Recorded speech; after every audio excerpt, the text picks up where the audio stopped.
Oh my goodness, something is missing. Never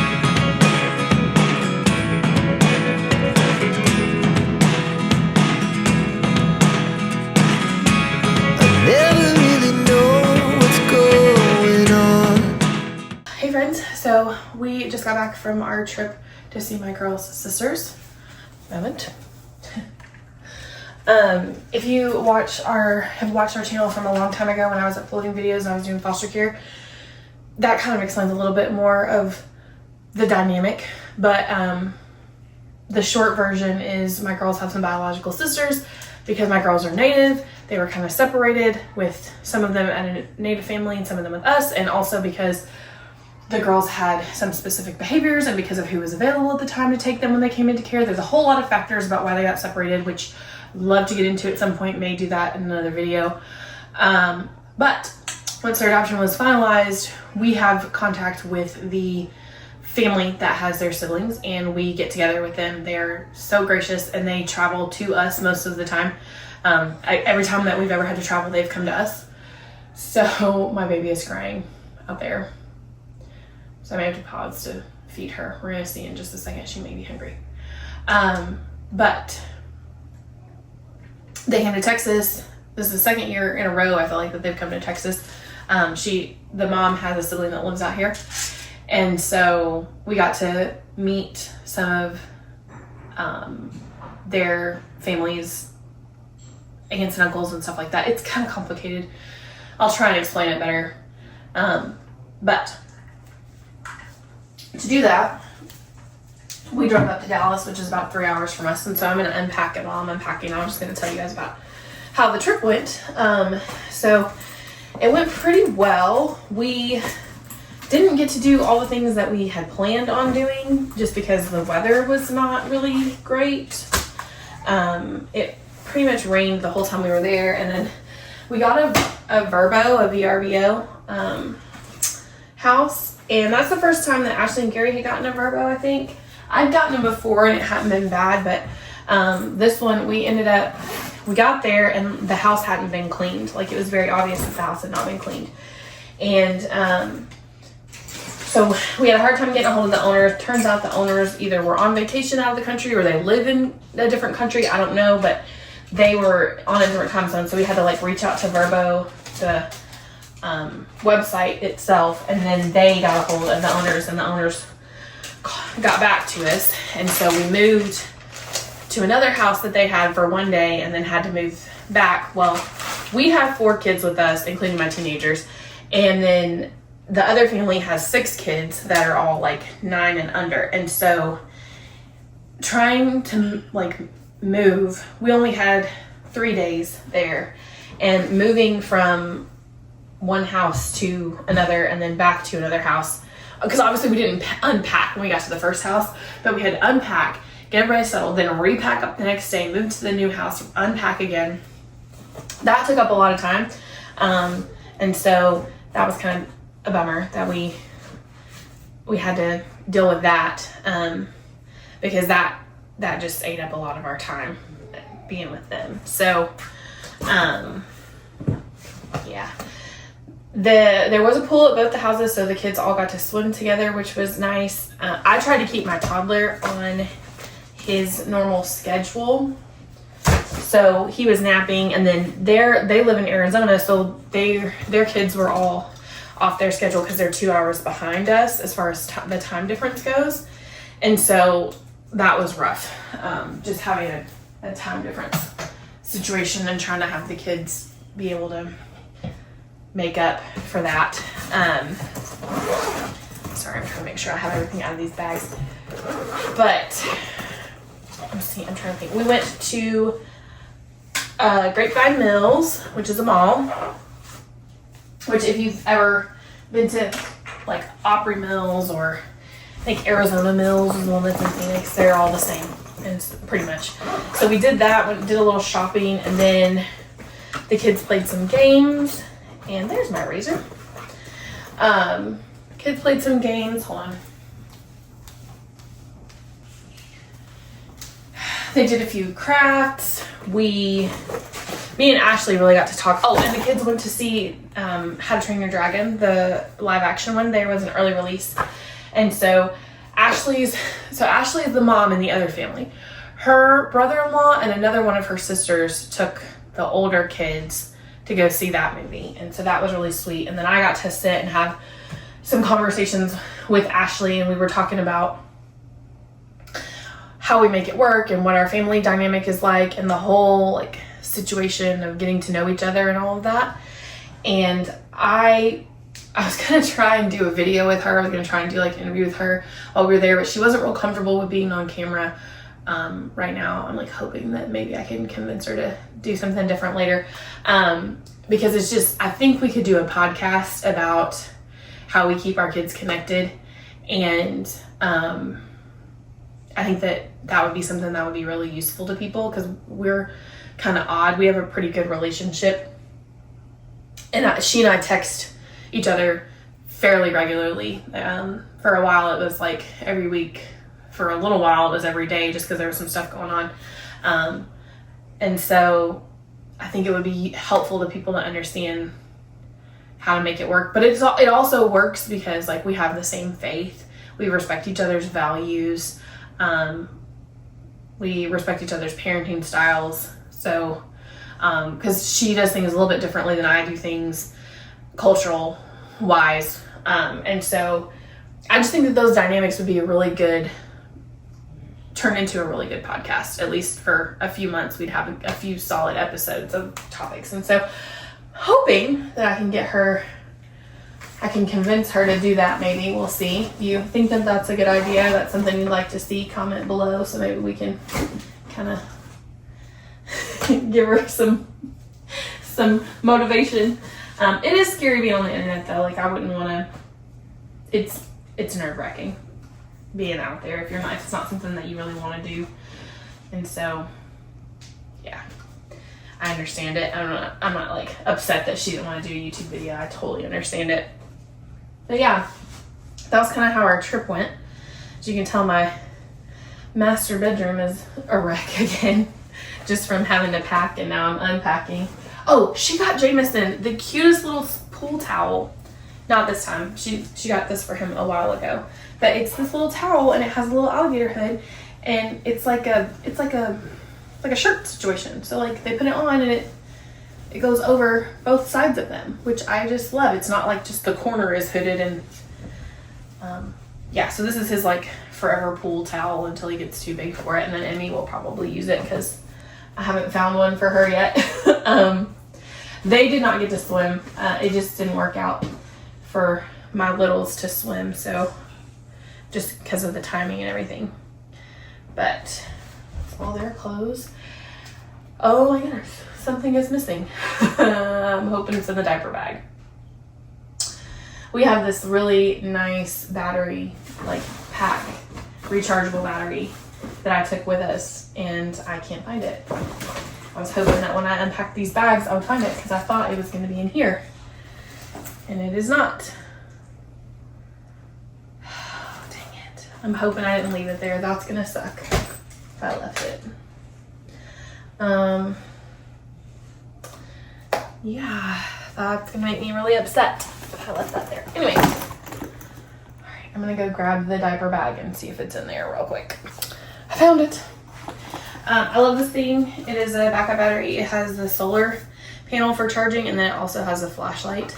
But I had put it in the diaper bag because on the road back, Jamie was using his tablet, and I didn't want it to die.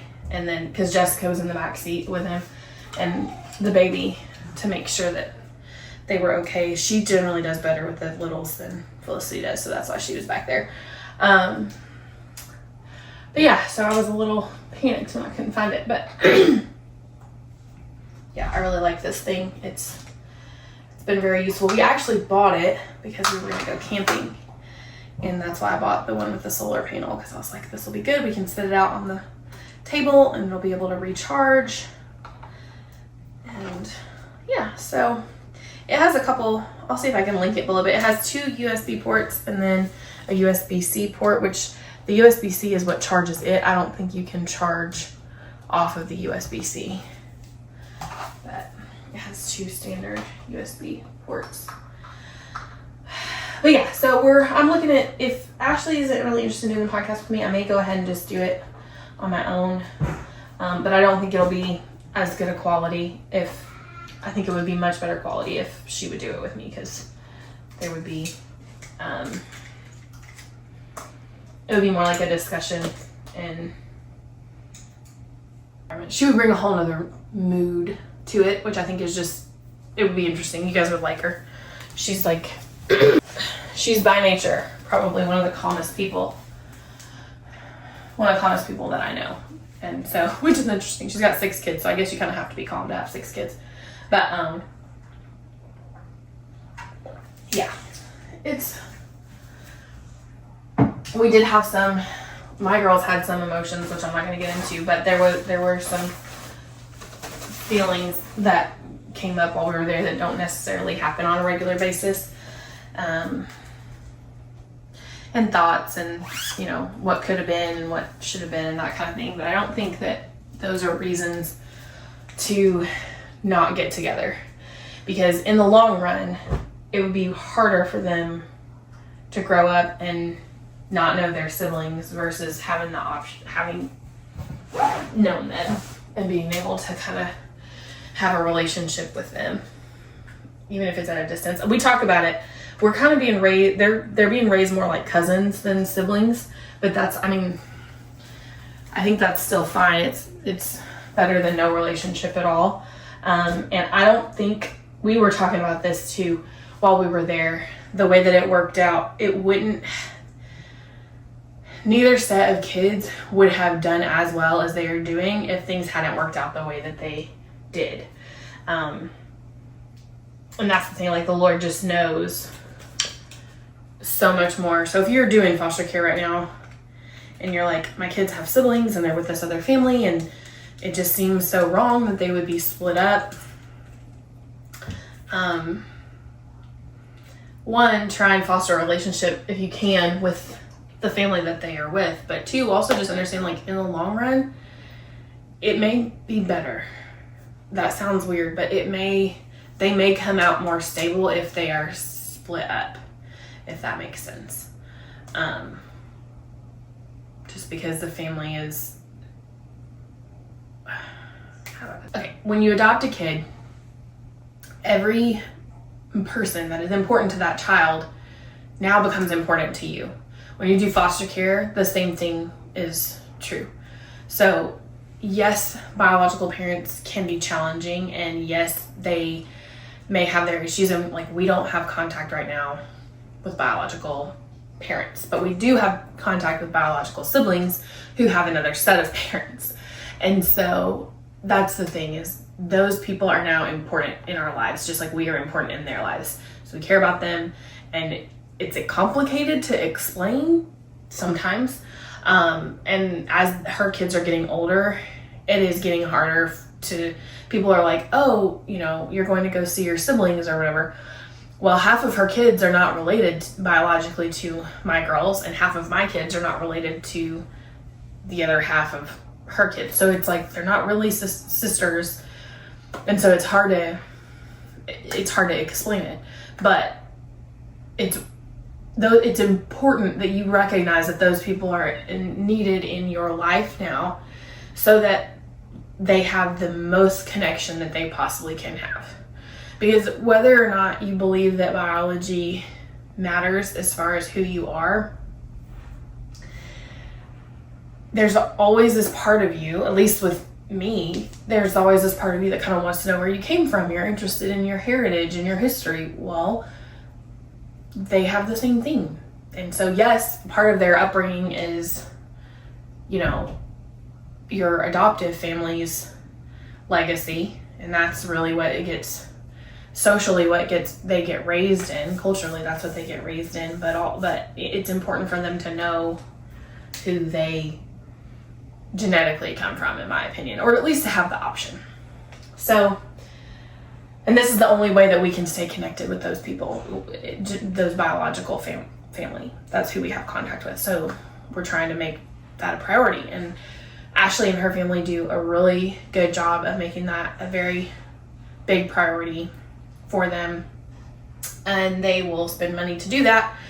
We unfortunately did not have money to go to Arizona. I would love to go to Arizona. Maybe sometime we will get to go back to Phoenix to see them and do some stuff there, because right now, like the last 3-4 times we've seen them, they've come closer to us than we have to them. Once they came to Nashville, and we drove up from South Carolina to Nashville, and then they've come to Abilene, they went to South Carolina, and then this time we all went to Dallas. So I just feel bad because we move around and then they come to us. So I don't know, it's hard, but we make it work. That's the whole point. That's the whole point of the trip, is we make it work. Yeah, if you have adopted kids and they have siblings that are in a different place, I'd love for you to comment below and talk about how you guys keep a connection. And if you are in the process of adopting, or you have foster children who are in separate homes, and you don't know what to do, or you have any questions, please feel free to comment below. I'd love to be able to help answer any of those questions. I know this isn't my standard content now, but it's a part of our life, and I wanted to put it on here. Like I said, I'm really hoping to either do a podcast with Ashley or start a podcast separately about this dynamic, because I think it would just be really helpful and beneficial to people. Once I'm done cleaning my room, I'll probably show you guys that little bit of unpacking and cleaning and stuff. But yeah, so I guess for the rest of this, just enjoy the video.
Alright guys, that's it for today's video. Thanks for sticking around. If you have adopted kids, comment down below and let us know what your experience is. And also, please comment below if you'd be interested in a podcast regarding the connection of siblings when they're in separate families, or even just general connection with biological family. And we will see you in the next one.